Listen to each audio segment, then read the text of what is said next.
자, 그 다음 이제 글에 독해 보시겠습니다. 자, 글의 구성. 글 전체의 내용을 파악하기 위해서는 완성된 한 편의 글이 어떠한 방식으로 전개되는지를 아셔야 합니다. 자, 대개 글은 서론, 본론, 결론 이렇게 3단 구성을 취하는데요. 서론에서는 독자의 흥미를 유발합니다. 자, 그 다음에 문제를 제기하거나 화제를 제시하죠. 또는 문제의 범위를 한정짓고요. 짚필 의도나 동기를 제시하고 서술 방법 등을 제시합니다. 자, 본론 또는 이제 본문에서는 앞에 제시한 그 문제에 대한 본격적인 이제 주장이나 견해를 밝힙니다. 자, 그 다음에 끝에서는요, 지금까지 주장한 것에 대한 요약과 정리, 그리고 앞으로의 어떤 전망과 당부, 또는 새로운 사실을 제시하는 것도 가능합니다. 자, 이런 걸 우리는 글의 구성이라고 합니다. 자, 여러분, 여기에서는 특정 부분을 가지고 여러분들이 거기가 어느 부분에 해당하는지를 알면 돼요. 예를 들면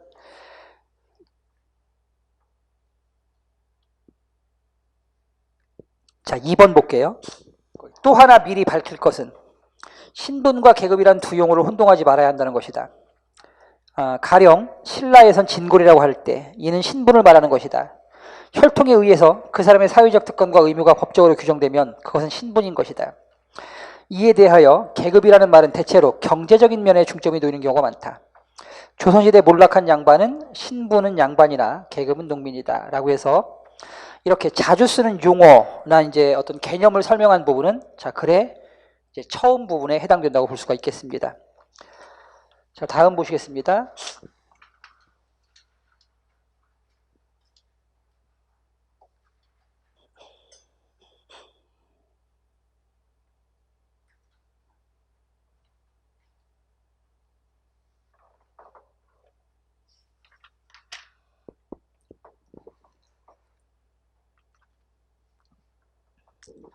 자, 본론에서 이제 문제에 대한 견해입니다.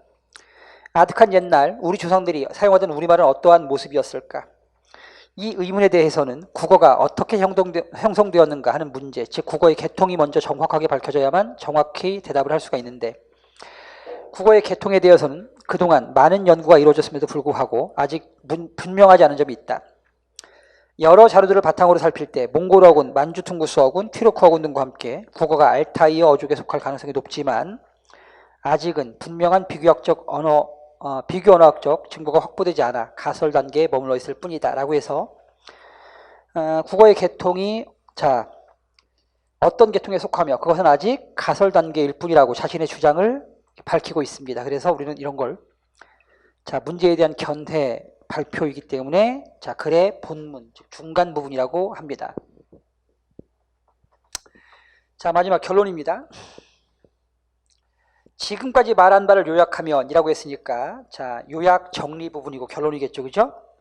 그 다음에 이제 마지막 자, 이렇게 해서 생명의 베일은 과학적으로 벗겨지는 도중에 있지만 아직도 분명하지 못한 점이 있으며 생명을 과학적으로 완전히 통제하기에는 앞으로 상당한 기간이 걸릴 것으로 생각된다. 앞으로의 전망, 새로운 과제를 제시했습니다. 그래서 결론의 일부라고 볼 수가 있겠습니다. 자, 그 다음에 단락의 성격입니다.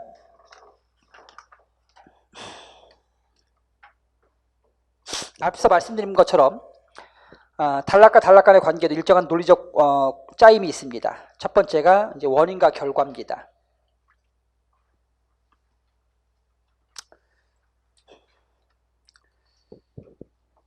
자, 보겠습니다. 옛날에는 오히려 사회생활의 비중을 정신적인 것이 더 많이 차지해왔다.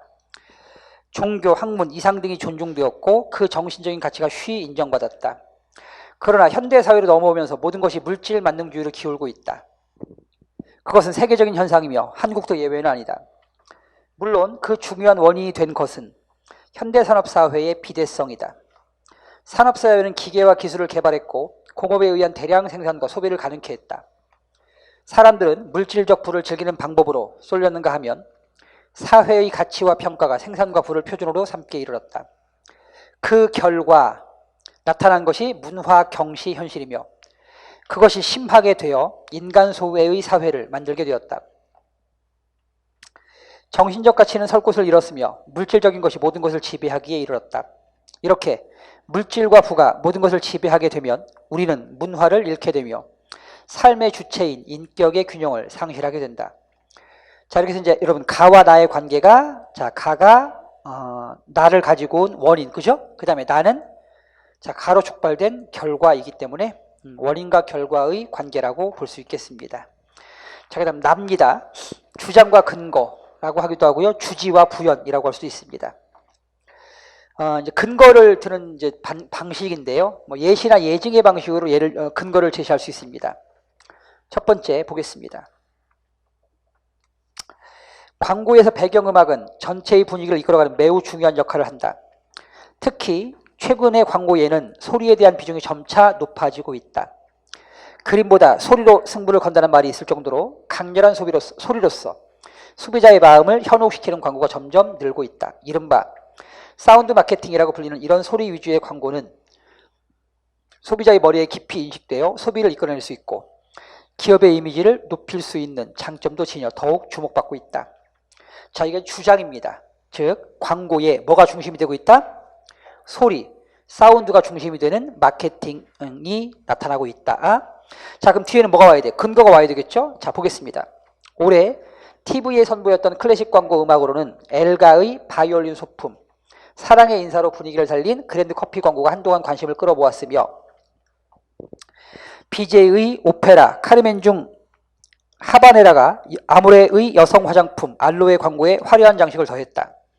그리고 크라운 베이커리 광고에서 슈베르트의 피아노 오중주 A장조 송어가 빵을 사들고 집으로 향하는 아빠의 발걸음을 경쾌하게 만들었다. 자, 다 뭡니까 여러분?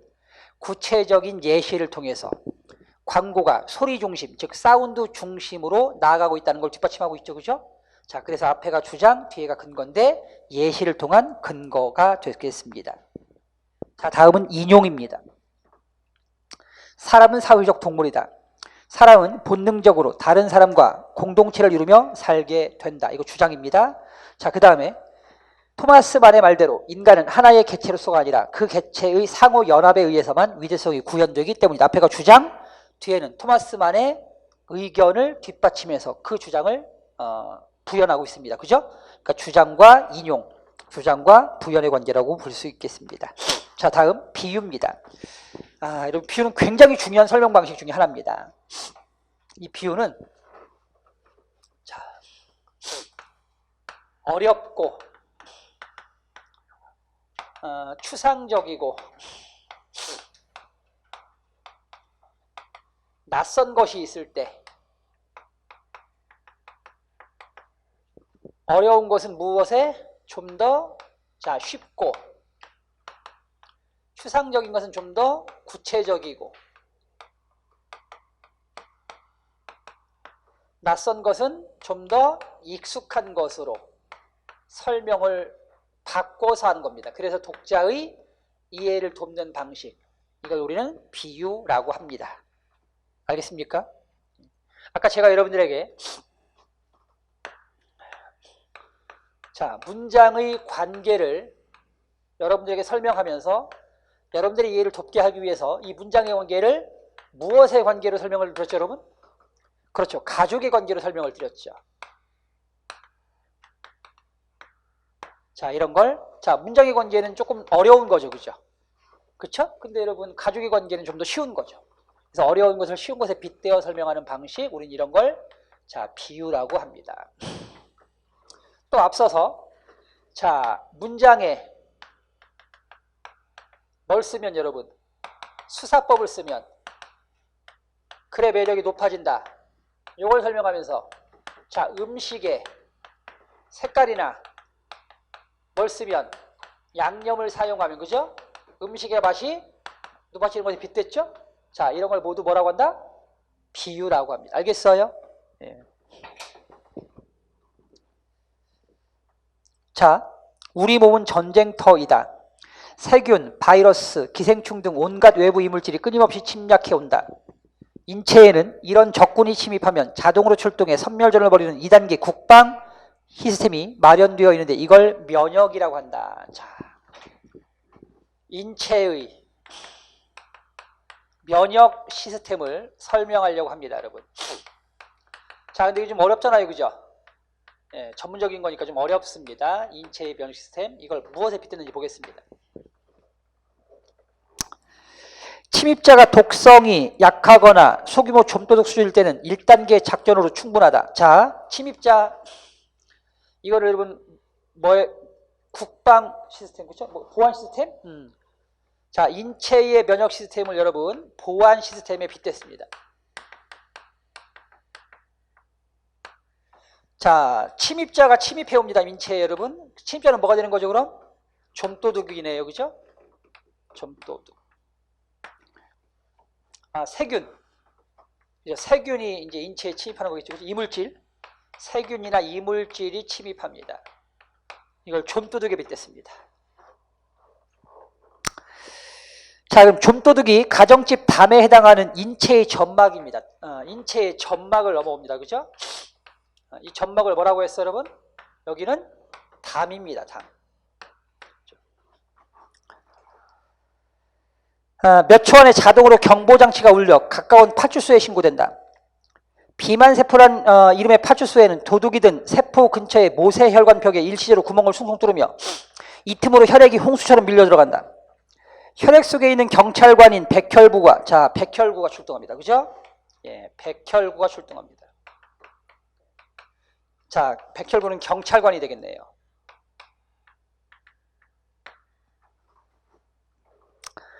그래서 도둑을 때려잡기 위해서다. 모기가 물면 즉시 빨갛게 붙는 것도 모기의 독이라는 좀도둑에 대항하기 위해 혈액이 모여들기 때문이다. 웬만한 좀도둑은 경찰관에게 두들겨 맞고 전원 체포되는 것으로 상황이 종료된다. 인체에 발달한 면역 시스템을 보안 시스템으로 빗대어 설명했습니다. 알겠습니까, 여러분? 이런 걸 뭐라고 한다고요? 비유. 그 다음 이제 논거입니다. 논거. 논거. 자, 논리적인 근거를 논거라고 하죠. 그죠? 그래서 주장에는 이렇게 반드시 논거가 제시가 되어야 됩니다, 여러분. 논거. 근데 논거에는 나중에 여러분 다시 한번 말씀을 드리겠는데 논거의 종류입니다.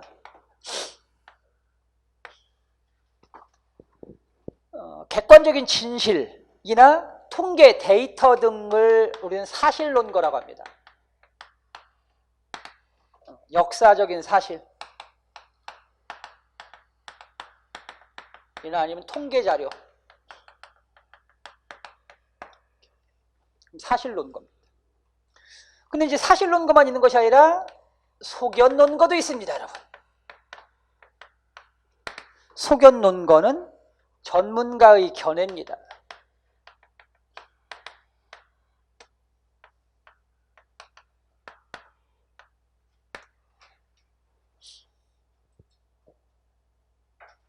자, 요즘 여러분 뭐 땡땡 장관 후보자 때문에 좀 시끄럽죠, 그죠?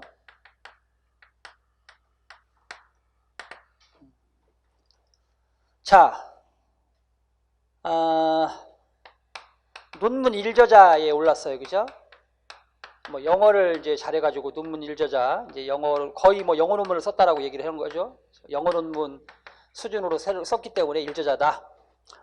자, 그랬더니 이제 상대방이 이제 반박했어요. 뭐라고 반박했어요, 여러분? 학생 영어 성적표를 공개했어요. 성적표. 영어 성적이 6등급이다. 6등급에서 8등급이다. 무슨 이거밖에 안 되는 학생이 어떻게 무슨 뭐 영어로 논문을 써가지고 1저자가 될 수가 있느냐. 말이 안 된다. 이게 무슨 논거죠, 여러분? 사실 논거죠. 자, 그랬더니 상대방 이제 어떤 저기가 오셨어요. 그 학원 강사, 입시 전문가입니다. 입시 전문가가 자, 외고 수준을 몰라서 그런다. 외고 6등급이면 6등급이면 모의고사 100점 맞는다, 얘들. 외고는 98%가 100점을 맞는다. 모의고사 98%가 외고를 모르고 하는 수준이다. 그러니까 충분히 외고 6등급 이거 8등급 아무것도 아니다. 영어 논문 얘들 거의 네이티브 스피커다. 무슨 견해, 이거 무슨 논거죠, 여러분? 소견 논거. 입시 전문가, 그렇죠? 입시 전문가, 소견 논거. 알겠습니까, 여러분? 예.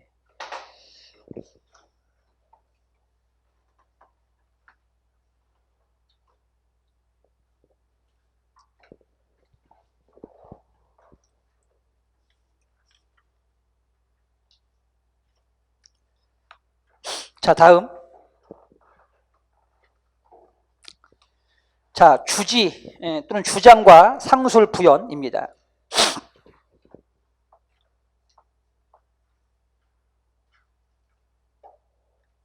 상술은 상세하게 풀어 쓰는 방법을 말하고요. 부연은 덧붙여 설명하는 것을 말합니다. 자, 우리 민족의 어느 사상도 완전히 동일한 것이 없다는 점에서 모두가 다 고유하다고 할 수 있다. 단 종교나 사상, 정치 제도가 다른 나라에 도입된다고 하더라도 꼭 동일한 양상으로 발전되는 법은 없으며 문화예술은 물론이고 과학기술조차도 완전히 동일한 발전을 한다고 볼 수는 없다라고 해서 앞에 언급된 것을 조금 더 상세하게 풀어주고 있습니다. 다음 이제 부연입니다. 자, 우리 민족의 독립이란 결코 삼천리, 삼천만만의 일이 아니라 진실로 세계 전체의 운명에 관한 일이요. 그러므로 우리나라 독립을 위하여 일하는 것이 곧 인류를 위하여 일하는 것이다.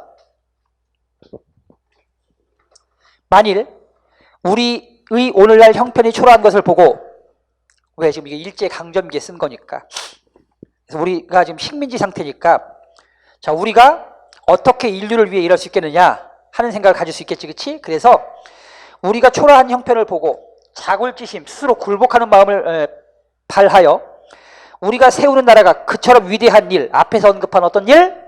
인류를 위한 일, 즉 세계 전체의 운명에 관한 일, 이 일을 하는 것에 대하여 의심한다면 그것은 스스로 모욕하는 일이다.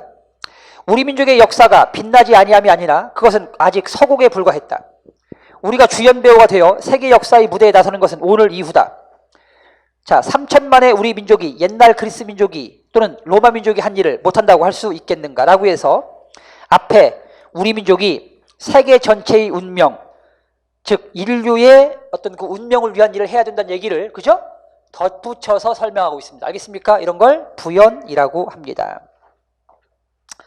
자, 다음 이제 과제와 해결입니다. 과제 혹은 이제 문제 제기 그리고 문제 해결이라고 할 수 있겠습니다.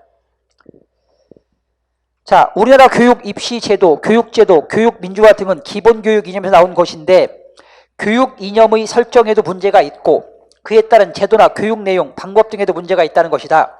그러나 여기서는 우리 교육이 갖고 있는 문제점을 지적, 분석하기보다는 다가오는 한국 사회를 특히 과학기술 측면에서 바라보면서 우리가 유념해야 할 바람직한 교육에 관한 몇 가지를 제언하고자 한다. 자, 우리 교육의 과학기술 측면에서의 문제점을 얘기했습니다. 그죠? 우리 교육의 과학기술 측면에서의 문제점.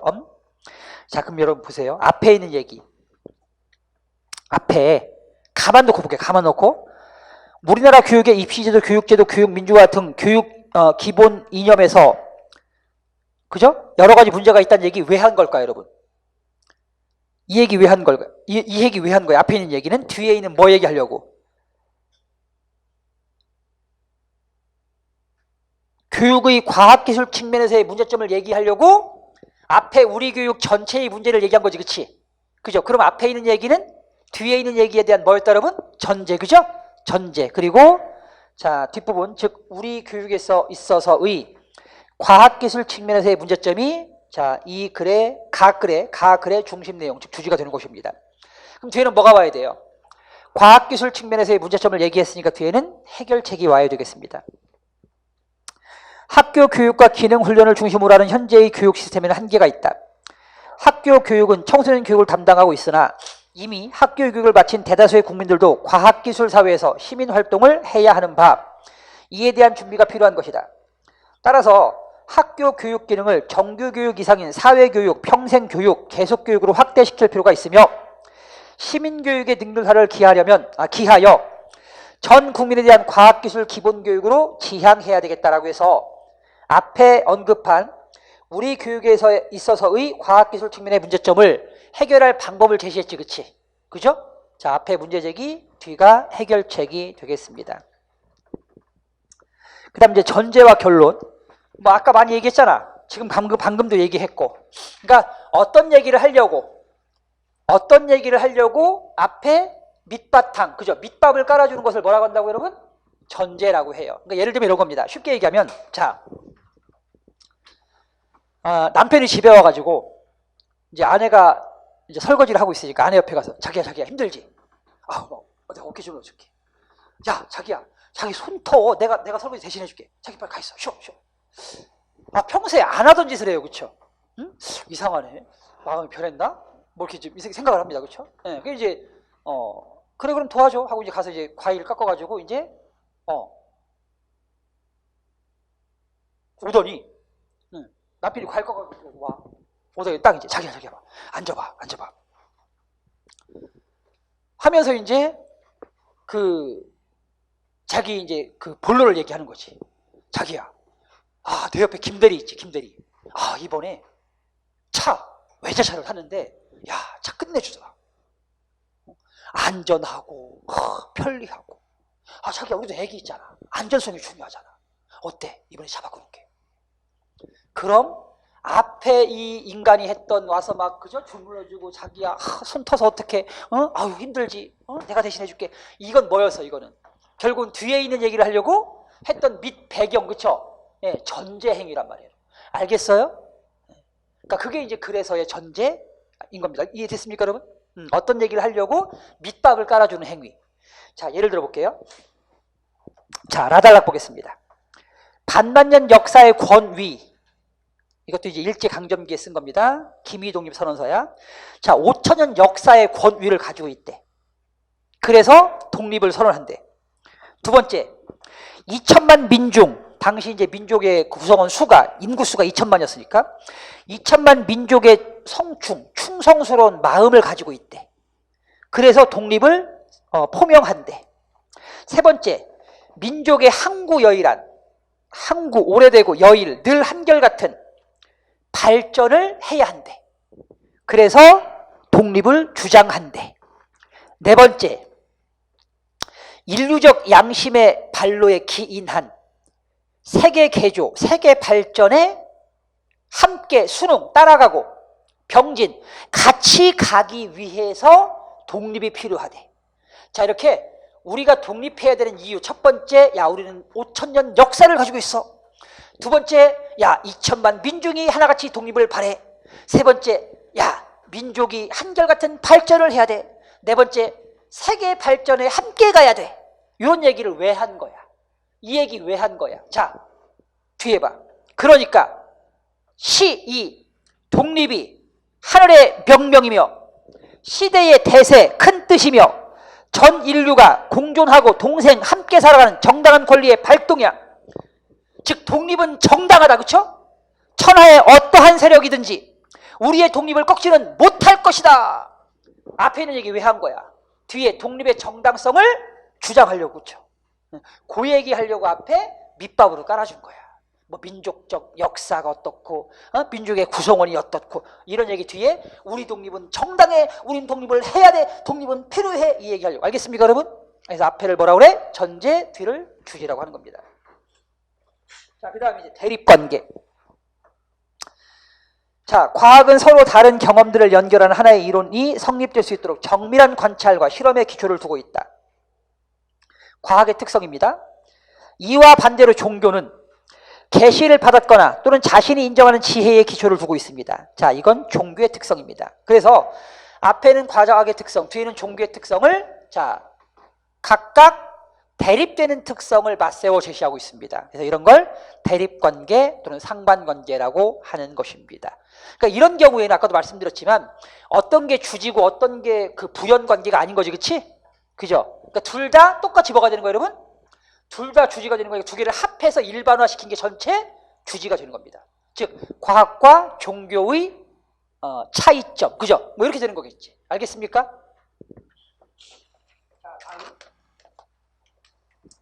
이제 단락의 도식화입니다. 단락의 도식화는 봐봐. 직렬관계, 병렬관계 아까 말씀드렸죠, 그죠? 문장과 문장, 단락과 단락이 직렬관계는 이렇게 도식화하면 돼. 이렇게. 그다음에 병렬관계는 이렇게 묶어주면 돼. 이렇게. 알겠습니까, 여러분? 그게 도식화야. 그래서 과거에 이제 수능형 문제에는 이런 그 도식화 문제가 많이 출제가 됐어요. 즉, 가단락부터 5단락, 가, 나, 다, 라, 마, 5개의 단락이 쭉 이제 있지. 자, 그래 놓고 윗글의 논리적 짜임으로 옳은 것은 해놓고, 자, 1번, 자, 가, 나, 그 다음에 다라, 그 다음에 마, 뭐 이렇게 돼 있다든지. 그죠? 그럼 이게 무슨 얘기야? 가와 나는 무슨 관계? 직렬관계란 얘기예요. 그죠? 그러니까 가가 주지, 나가 부연. 알겠습니까, 여러분? 아니면 가가 전제, 나가 주지. 알겠어요? 그 다음에 나가 다와 라로 구성되기 때문에 다와 라가 합해서 뭘 이루는 거야? 나를 이루는 거지, 그치? 그죠, 여러분? 예, 그러니까 나가 주지고 그 다음에 다와 라가 나에 대한 부연인데 부연 1, 부연 2가 되는 거겠지, 그치? 아니면 나가 주장이고 그러니까 근거 1, 근거 2가 되겠지. 알겠습니까, 여러분? 이런 거 이제 그 관계를 따져서 이렇게 도식화시키면 돼요. 알겠습니까? 자, 예를 들어 볼게요.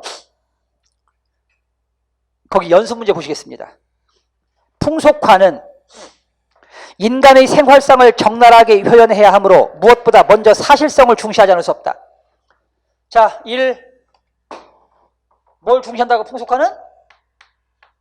풍속화의 사실성. 두 번째, 2. 또한 인간 생활의 여러 단면들을 사실적으로 다루어야 하므로 자연이 많든 적든 기록적 성격을 지닌다. 그럼 이건 뭐야, 여러분? 풍속화의 무슨 성? 기록성. 그지? 그러면 무슨 관계야?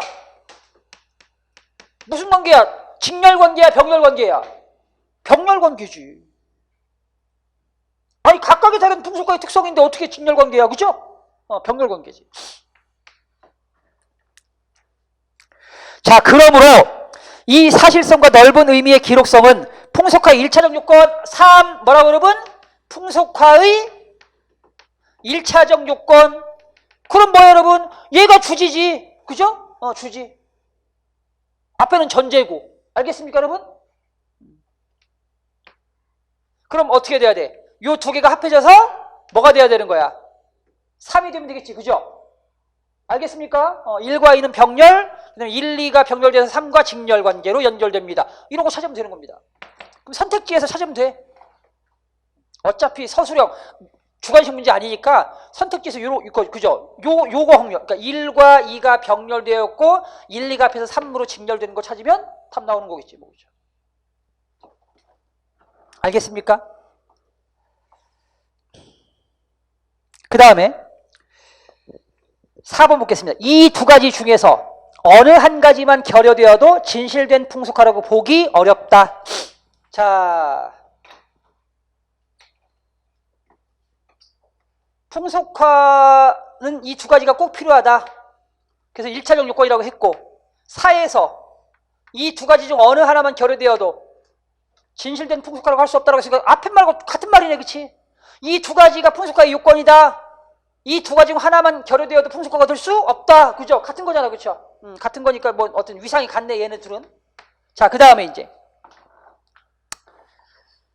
또한, 현대의 화가가 현대의 풍속을 외면하고 조선시대 풍속을 상상해서 그린다면, 그러한 그림도 풍속화로서의 생명을 가질 수 없다. 아, 여러분, 5번째네. 풍속화의 또 다른 요건이네, 그지? 현대성이잖아. 맞죠, 여러분? 그죠? 현대성. 그럼 현대성이라는 이 풍속화의 요건은 무엇과 대등해요? 앞에 풍속화의 사실성, 기록성과 대등한 세 번째 요건이지, 그죠?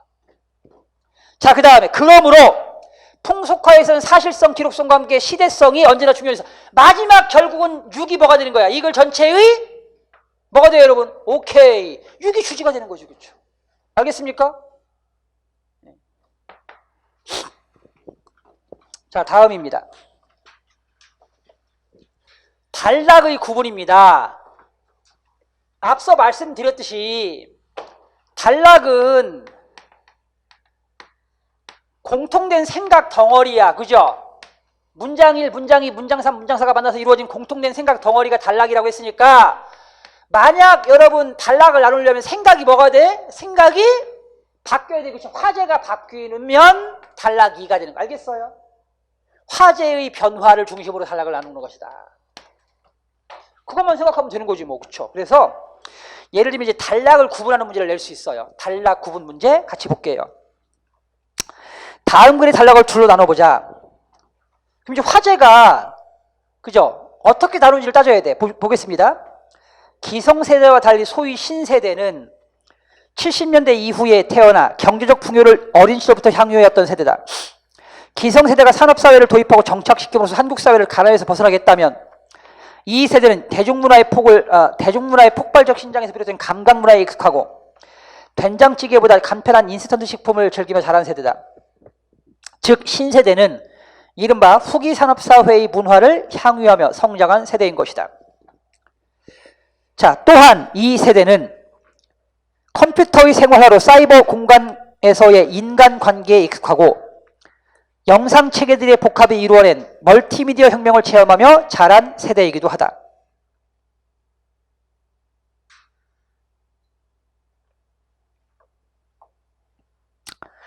화제가 바뀌었잖아요, 여러분.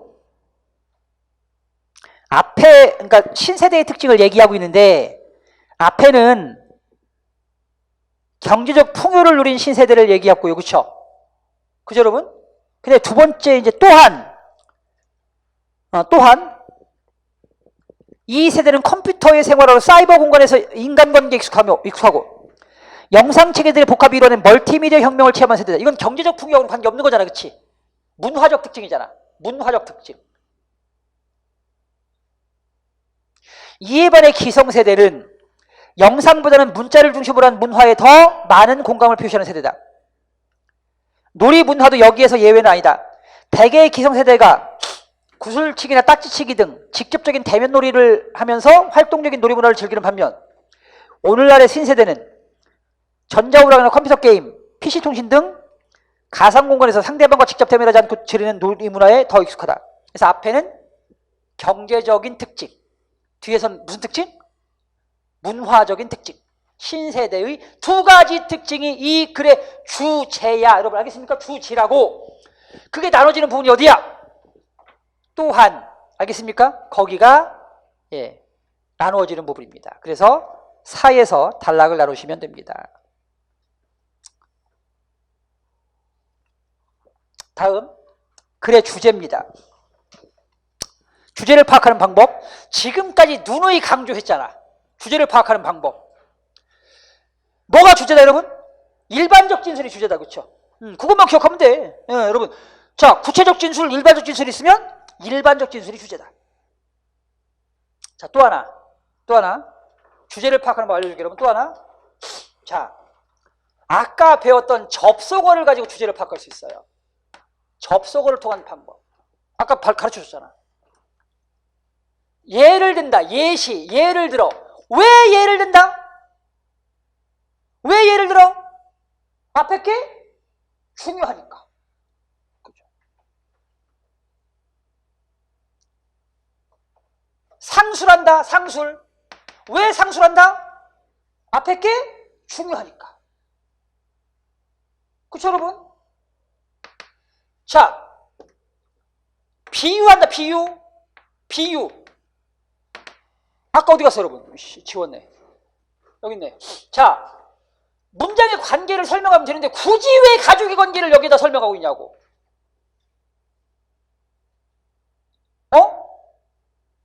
아니 이게 문장의 관계만 설명하면 되잖아. 그렇죠? 근데 굳이 이걸 왜 설명하겠어? 이게 그만큼 중요하니까. 문장에서 수사법이 글의 매력을 높인다. 이렇게만 얘기하면 되잖아. 그죠? 근데 굳이 거기다 대고 음식에서 색깔과 양념이 사용되면 음식의 맛이 높아진다. 이 얘기 왜 했냐고. 이 얘기가 중요하니까. 알겠어요 여러분? 그래서 일반적 진술과 구체적 진술이 있을 때 일반적 진술이 주제가 되는 거고, 그 다음에 예를 들거나 빗댄 부분이 있으면 그 예를 통해서 또는 빗대서 말하고자 하는 것이 곧 뭐가 된다? 그게 주제다 여러분. 알겠습니까? 또 하나 상반되거나 대립된 관계가 서로 병립되어 있으면, 병렬되어 있으면 뭐가 주제다? 그 두 개를 묶은 거죠. 일반화시킨 것이 뭐가 된다 여러분? 주지가 된다고 그죠. 주지는 그렇게 파악하는 거예요. 알겠습니까? 자, 다음 보겠습니다. 연습 문제 볼게요.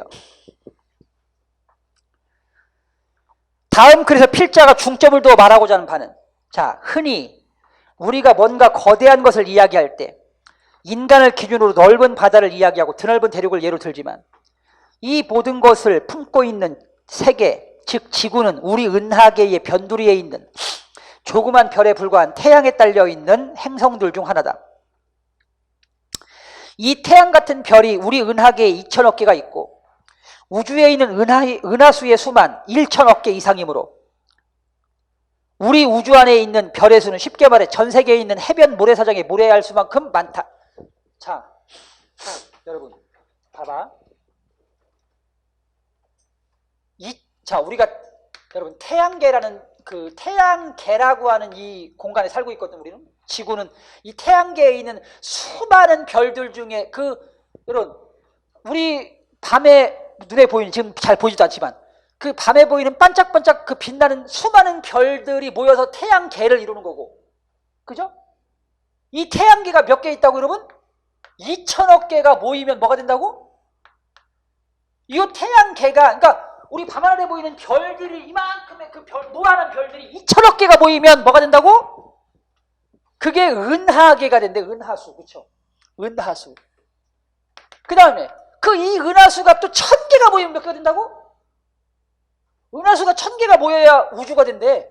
1000억 개, 참 1000억 개, 그죠? 1000억 개. 1000억 개. 그러니까 쉽게 말하면 우주에는 바닷가에 모래알만큼이나 많은 별들이 있다, 그치? 그거야, 그 얘기. 자, 그 다음 보겠습니다. 이처럼 우주와 인간의 단순한 비교만으로도 자연 속에 속한 인간의 위치를 가늠해 볼 수 있다, 그치? 그럼 인간은 큰 존재야, 작은 존재야? 작은 존재지 뭐, 그죠? 모래만큼 작은 별에 그 별 속에 수십억 인구가 있고, 그쵸? 그 인구 중에 하나일 뿐이잖아. 너무 작은 존재지. 그래서 이와 같은 방법으로 우리 일상의 무대지만 우주 먼지에도 미치지 못한다. 누가? 우리가, 그치? 우리가 이걸 깨닫자는 얘기야. 그래서 우리 자신을 한번 돌아보자. 그러면은 정말 뭐가 중요하고 뭐가 덜 중요한지를 알 수 있을 것이다. 그러면은 앞에 있는 얘기 왜 한 거야, 여러분? 우주에는 이만큼의 별이 있고, 그죠? 또 이만큼의 별이 있어서 은하계가 되고, 이만큼의 별이 모여서 태양계가 되고, 그죠? 또 이만큼의 별이 있고, 거기에 지구가 하나 있고, 이런 얘기 왜 한 거야? 우리는 지극히 작은 존재이다, 그치? 그 얘기 하려고 한 거네. 그죠, 여러분? 그러니까 우리가 스스로 작은 존재임을 자각하고, 정말 우리에게 중요한 것이 무엇인지를 한번 판단해보자는 얘기야, 그죠? 그리고 우리가 생각을 하면 우리가 무엇을 해야 할지 무엇을 하지 말아야 될지를 보다 정확하게 파악할 수 있다는 얘기야. 뭐가 중요하고 뭐가 덜 중요한지를 알 수 있다는 얘기지. 그죠? 그 얘기하고 싶은 거야. 그 얘기. 그러니까 앞부분은 전제고 뒤에가 뭐가 된다? 주지지. 그치? 그럼 여러분 그 뒷부분에 나와 있는 내용을 함축하고 있는 문장을 찾으면 되잖아. 그렇죠? 몇 번이겠어요, 여러분? 몇 번이겠어요?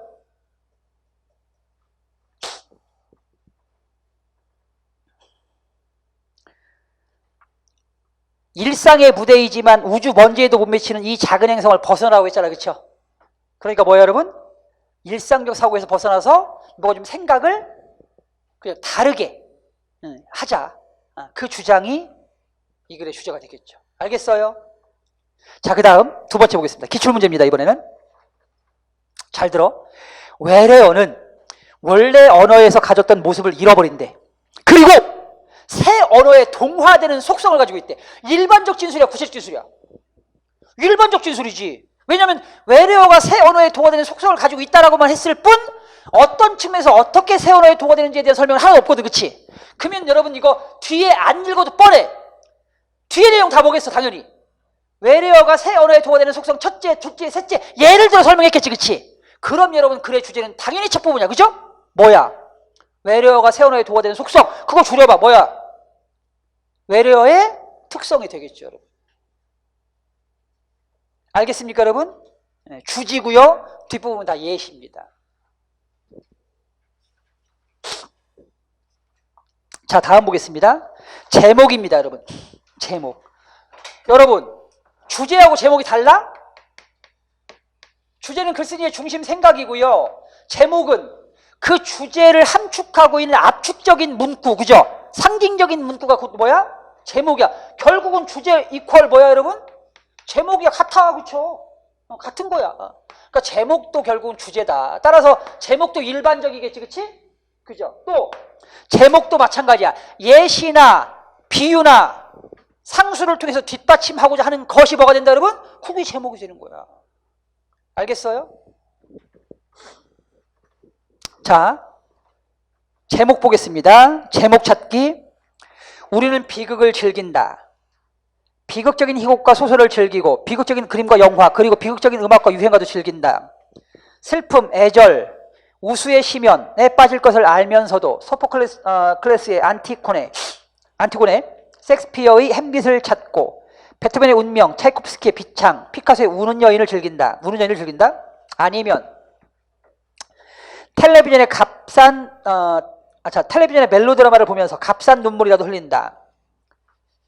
자, 다 비극을 즐긴다에 대한 뒷받침이 되겠죠, 그렇죠? 자, 근데 이거를 동정과 측은과 충격에 의한 카타르시스로 설명한 사람이 있어요. 그게 누구예요, 여러분? 아리스토텔레스입니다. 즉 아리스토텔레스는 인간이 왜 비극을 즐긴다? 남의 슬픈 이야기를 보면서 눈물을 펑펑 흘리고 나면 감정이 뭐가 된다고? 감정이 세척된대, 그렇죠? 그죠? 감정이 동화된대, 여러분. 그래서 비극을 즐긴다. 그게 누구의 견해? 그래, 아리스토텔레스의 견해야. 자, 다음 보겠습니다. 니체는 좀 더 심각한 견해를 갖는다. 그럼 뭐야, 여러분? 뒤에 내용은 안 봐도 뻔해. 니체는 심각한 견해를 갖는데 일반적이야, 구체적이야? 일반적이잖아, 그렇죠? 그럼 뒤에는 니체가 어떻게, 그죠? 비극을 어떻게 심각하게 보는지에 대한 설명이 뒤에 오겠지, 그죠?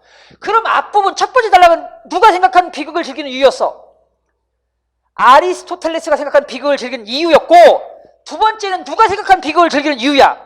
니체가 생각한 비극을 즐기는 이유니까 결국은 둘은 무슨 관계야? 대등관계, 병렬관계입니다. 그죠? 그럼 두 개를 합해야지. 일반화시켜야지. 그죠? 그럼 뭐가 되는 거예요, 여러분? 비극을 즐기는 이유가 되겠죠. 알겠습니까?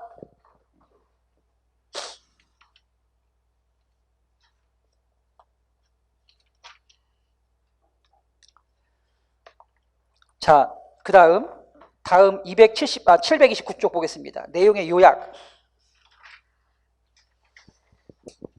여러분, 우리가 내용을 요약하는 것도 결국은 뭘 중심으로 내용을 요약해야 되죠? 당연히 주제를 중심으로 내용을 요약해야 되겠죠. 그러니까 여러분, 자 봐봐. 원글의 양이 이만큼이야. 원글의 양이 이만큼이면 여러분 줄어든 글, 요약한 글의 양은 이만큼이어야 되겠죠. 그게 요약이지, 그치? 똑같으면 요약이 아니잖아. 그 대신 양은 줄어들되 원글의 주제가 요약문의 주제에 똑같이 들어가 있어야지 그게 요약문이지, 그죠? 단순히 양만 줄인다고 해서 요약문이 아니잖아요, 여러분, 그죠? 따라서 결국은 내용을 요약하는 것도 무엇과 밀접하다, 여러분? 주제와 밀접합니다.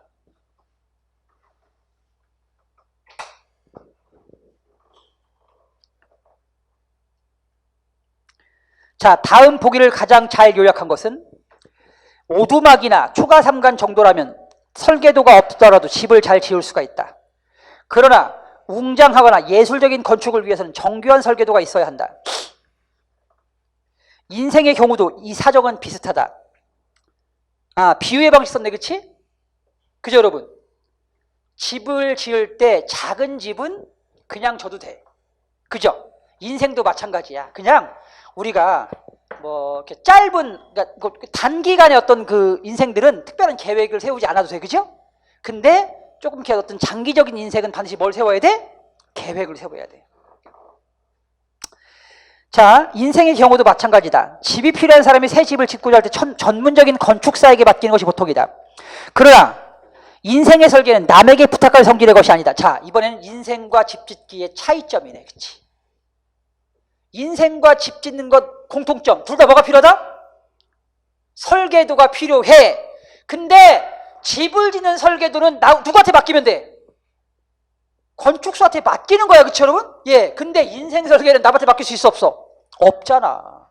인생 설계는 남한테 맡겨서 할 것이 아니다.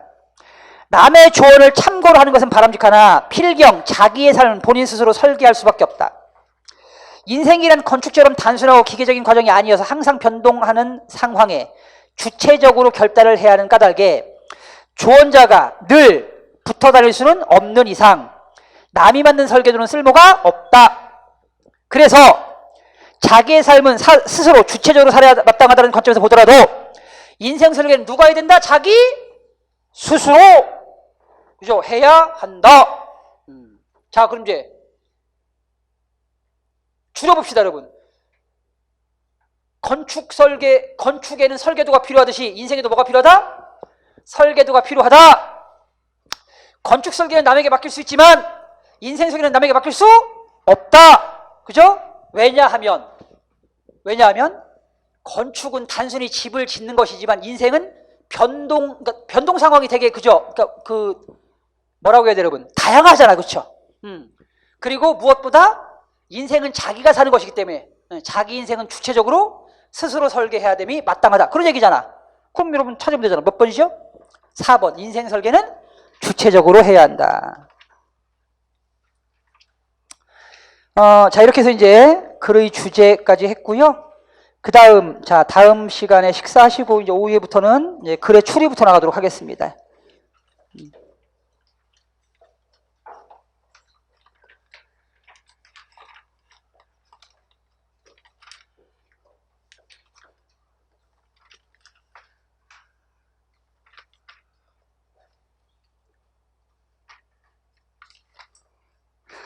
그래, 추리 그냥 하고, 예. 얼마 안 되니까, 보니까 얼마 안 되네. 합시다.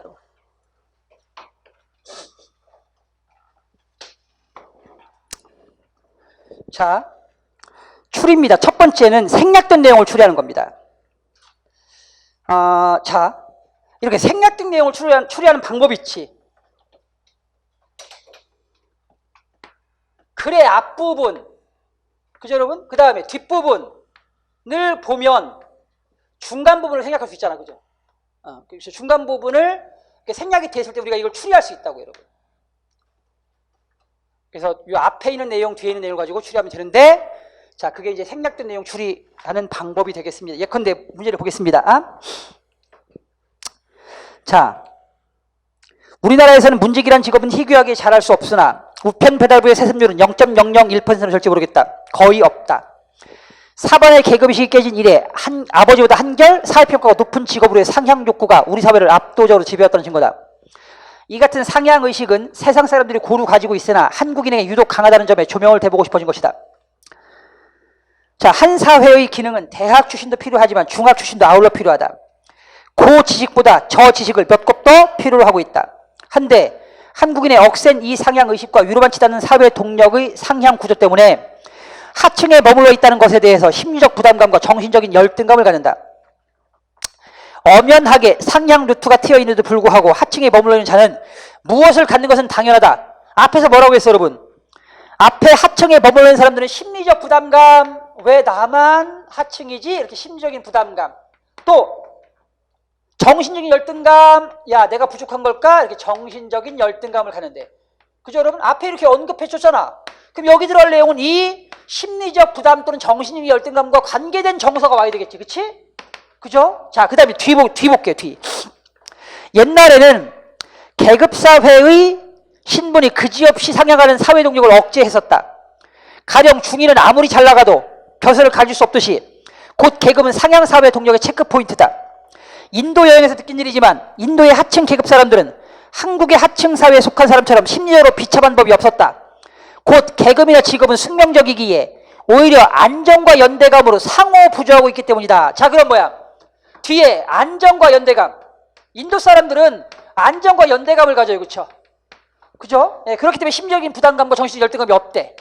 자, 그러면은 요거와 관계되면서 안정과 연대감과는 반대되는 정서가 와야 되겠지. 그렇죠? 그렇죠, 여러분? 예, 그럼 뭐야? 당연히 뭐겠습니까? 몇 번? 패배와 몰락감이겠지. 그렇지? 자, 다음 넘어갑니다.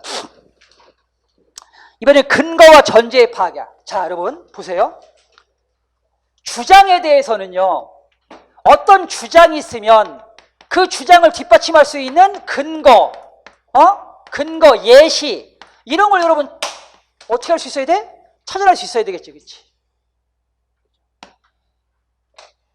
예를 들어 볼게요. 자, 언어가 사고를 지배한다.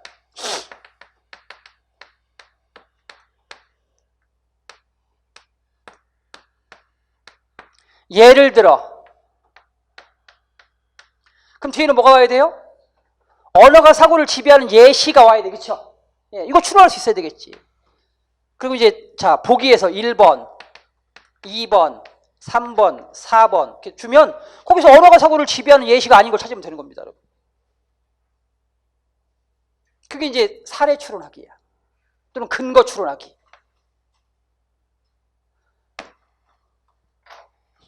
자,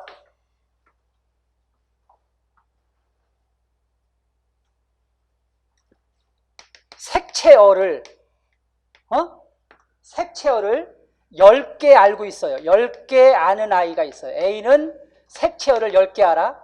B는 색채어를 2개밖에 몰라. 얘는 빨갛다 파랗다 2개밖에 몰라. 얘는 빨갛다 파랗다 하얗다 노랗다 다 알아. 10개를 알아. 얘 A하고 B를 데리고 자, 색깔을 구별하는 실험을 했어요. 색깔을 기억하는 실험을 했어요. 기억하는. 색깔을 보여주고 이제 보여주고 자, 20가지 색깔을 보여줬어요. 20가지 색깔을 보여주고 몇 개를 기억하는지를 물어봤어요. 그랬더니 얘는 자, 10가지 색깔을 구별해요. 반면 얘는 2가지밖에 기억을 못해요. 자, 이런 실험 결과 어디에 해당돼요, 여러분? 언어를 많이 알고 있으니까, 색채어를 많이 알고 있으니까 실제 기억도 더 많이 했네, 그치? 그럼 언어가 사고를 지배했어, 안 했어? 지배했지, 그쵸? 언어가 사고를 지배했잖아. 그죠? 그러니까 이렇게 어떤 주장에 대한 사례를 여러분들이 추론할 수 있어야 돼요. 반대도 마찬가지겠지. 예시를 주고 그 예시를 가지고 주장을 찾아낼 수 있는 능력도 있어야 되겠지. 그죠?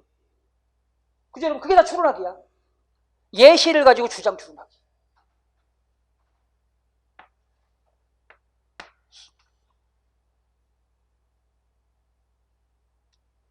이런 거 왜 중요하다, 여러분? 실제 여러분들 현장에 나갔을 때 업무 수행 능력에 대한 본질적인 지식이거든요. 그쵸, 이거. 추론 능력.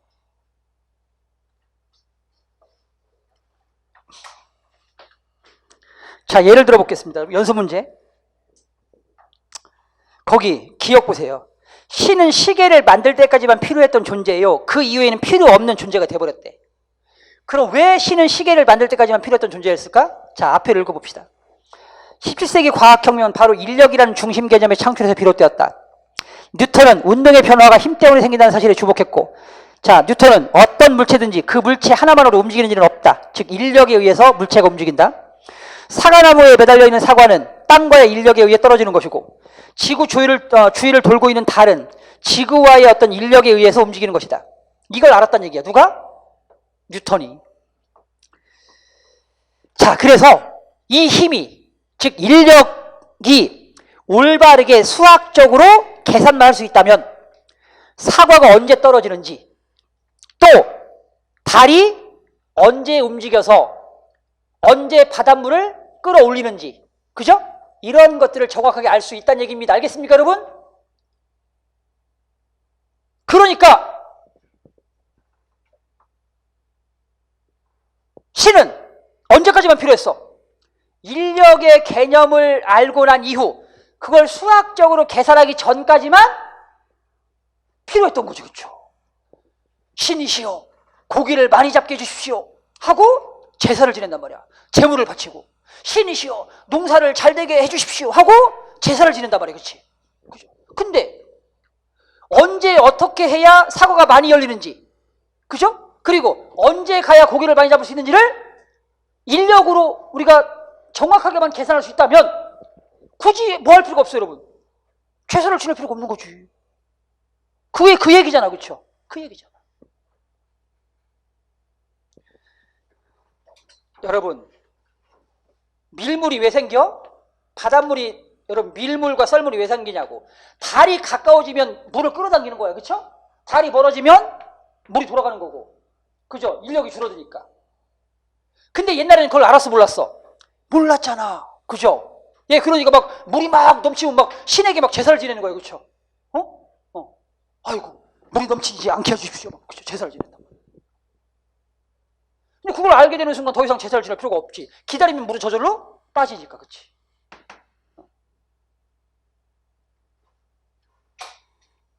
그럼 몇 번이야, 여러분? 몇 번입니까? 4번이죠, 그렇죠? 기계론적 세계관이 확립된 이후 모든 것을 수학적으로 계산할 수 있었기 때문에 그렇죠? 더 이상 신은 필요 없는 존재가 된 것입니다. 자, 그 다음에 이제 관점과 태도의 추리예요. 자, 여러분, 우리가 관점, 태도,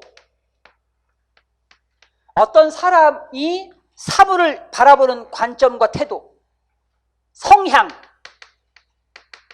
이런 것들, 그 사람이 하는 말, 그 사람의 행동 특성, 이런 거 보면 알 수 있지, 그치? 그죠? 마찬가지입니다, 여러분. 그래도 글의 주장을 보면 관점과 태도를 추측할 수 있어요. 자, 예를 들어 보겠습니다. 명화집에서 익힌 풍경만을 주위에서 찾아 습관적으로 반복해서 그리는 화가가 있을 수 있듯이 미술관에서 익힌 그림 같은 풍경만을 그린 작품을 벽면에 걸려놓은 관람자 또한 있을 수 있다. 그러나 이들은 이미 명화집에 드러나는 하나의 이름에 길들여진 눈만을 지졌기에 그 이상의 설렘을 기대하기는 어려운 법이다. 깨어있는 삶은 이렇게 관념에 굳어버린 눈에서 벗어나 열린 눈으로 대상을 보는 보다 자유롭고 다양한 관점에서 볼 수 있게 한다. 그러니까 지금 이 글을 쓴 사람이 예술을 바라보는 태도, 관점이 어때요, 여러분? 앞에서 뭐라고 그랬어? 익숙한 그림, 그죠? 명화집에서 봐왔던 익숙한 그림은 더 이상 뭘 주지 못한다? 설렘을 주지 못한다, 그쵸? 그럼 거기에서 알 수 있어. 그럼 이 사람은 예술은 적어도 익숙하면서 어떻게 해야 된다는 얘기야? 벗어나야 된다는 얘기가 이 사람이 생각하는 예술에 대한 관점이, 즉 예술은 새로움을 추구해야 된다, 그죠? 그래야 뭘 줄 수 있다, 여러분? 설렘을 줄 수 있다. 그게 이 사람이 예술을 바라보는 가치관, 관점, 태도인 겁니다. 알겠어요? 예. 그럼 몇 번이에요, 여러분? 일상성을 거부하는 것이 예술이다라는 것이 필자의 관점이겠죠. 자, 이렇게 해서 이제 관점과 태도의 추리까지 했고요. 자, 그 다음 이제 식사하시고, 자, 오후에 이제 독해의 심화부터 나가도록 하겠습니다. 수고하셨습니다.